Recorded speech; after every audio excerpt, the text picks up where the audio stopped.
এখন সকালবেলা আমার টিফিনে হলো চা আর রুটি। তো বন্ধুরা তোমরা দেখতে থাকো। আমার এখানে চা তো ফুটছে, চলো আমি তাহলে ব্রাশ করে নিয়েছি, করে নিয়ে তারপর আমি চাটা খাচ্ছি। দেখো বন্ধুরা, গরম গরম 1 কাপ চায়ের সাথে আজকে সকালের দিনটা আমি শুরু করব। তো বন্ধুরা কেমন লাগছে অবশ্যই জানিও।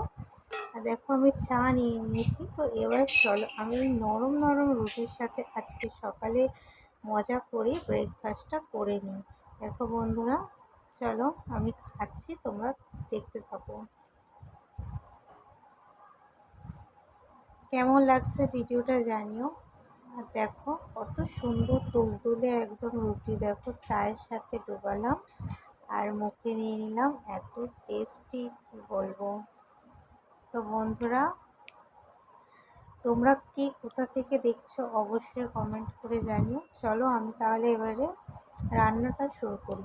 দেখো ফ্রিজে দেখছিলাম লাউ ছিল, তো লাউটা একটু কেমন একটা হয়ে গেছে, তাই ভাবছি আজকে করে নিই। দেখো বন্ধুরা আমি তাহলে সবজিগুলো কেটে নিই, ততক্ষণ তোমরা দেখতে থাকো। দেখো লাউটা একটু কীরকম হয়ে গেছে, অনেক দিন ধরে ফ্রিজে আছে, তো রান্না করব করে আর হয় না। তো আজকে ফাইনালি লাউটা বের করে নিলাম।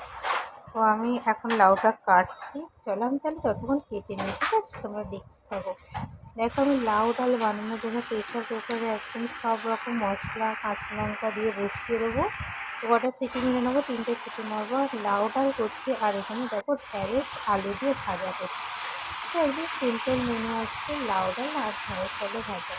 তো ঢ্যাঁড়সটাকে আমি লাল লাল করে একটু ভেজে নেবো। তো আমি চাপা দিয়ে দেবো যতক্ষণ না আলু সেদ্ধ হবে, তারপর আমি লাল লাল করে ঢ্যাঁড়সটাকে আমি ভেজে নেবো। দেখো এখানে আমার লাউ ডালও হচ্ছে, লাউ ডালটা আমি এবার চাপা দিয়ে দেবো। আর ঢ্যাঁড়সটা দেখো আমি লাল লাল করে ভাজছি। তো আমার দেখো ভাজা হয়ে গেছে। তো ফাইনাল লুকটা তোমাদের সঙ্গে শেয়ার করছি। দেখো আমি একটা পাত্রে ঢেলে নিয়েছি ঢ্যাঁড়স ভাজাটা। তো আজকে একদম সিম্পল মেনু, ঢ্যাঁড়স ভাজা আর লাউ ডাল। দেখো আমার লাউ ডালটাও হয়ে গেছে, এখানে লাউ ডালটা সিটি মেরে নিয়েছিলাম 3টে। লাস্টে আমি একটু ধনেপাতা কুচি অ্যাড করে দিলাম, তাহলে ডালটা ফ্লেভারটা খুব সুন্দর আসবে। তো দেখো বন্ধুরা কেমন লাগছে অবশ্যই জানিও। এখানে সিম্পল মেনু আমার লাউ ডাল আর ঢ্যাঁড়স ভাজা।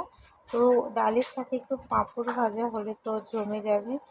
তো এই কারণে আমি পাঁপড়গুলো ভেজে নিচ্ছি। দেখো একটা প্রথমে দিয়ে দেখলাম, তেলটা দেখছি ভালোই গরম হয়ে গেছে।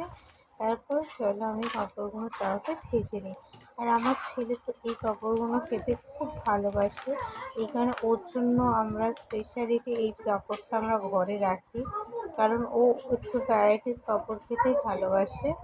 তো দেখো আমি পাঁপড়গুলো আস্তে আস্তে ভেজে তুলে নিচ্ছি। আর কেমন লাগছে আমার ভিডিওটা অবশ্যই জানিও। দেখো এবারে আমাদের জন্য কটা পাঁপড় ভেজে নিচ্ছি। তো গোল পাঁপড়গুলো এখানে কিন্তু বন্ধুরা এই পাঁপড়গুলো খুব টেস্টি, আমাদের এখানে তামিলনাড়ুতে এই পাঁপড়গুলো কি সুন্দর ফাইন পাঁপড়, যারা খাবে তারা জানে এখানকার পাঁপড় কত টেস্টি হয়, একদম ফাইন ফাইন পাতলা পাতলা পাঁপড়। তো দেখো আমার পাঁপড় ভাজা কমপ্লিট হয়ে গেছে। দেখো আমি পাঁপড়গুলো ভেজে নিয়েছি। আমার ছেলে এবারে স্কুল থেকে চলে আসবে, 3টে বাজে, 9টার সময় গিয়েছিল। চলে এসেছো তুমি স্কুল দিয়ে? তুমি চলে এসেছো স্কুল থেকে? তোমার স্কুল কোন স্কুলে পড়ো তুমি? What is your school name? What is your school name? জোরে বলো। কোন ক্লাসে পড়ো? কি ক্লাস? চলো বন্ধুরা এই পর্যন্ত, আল্লাহ হাফিজ।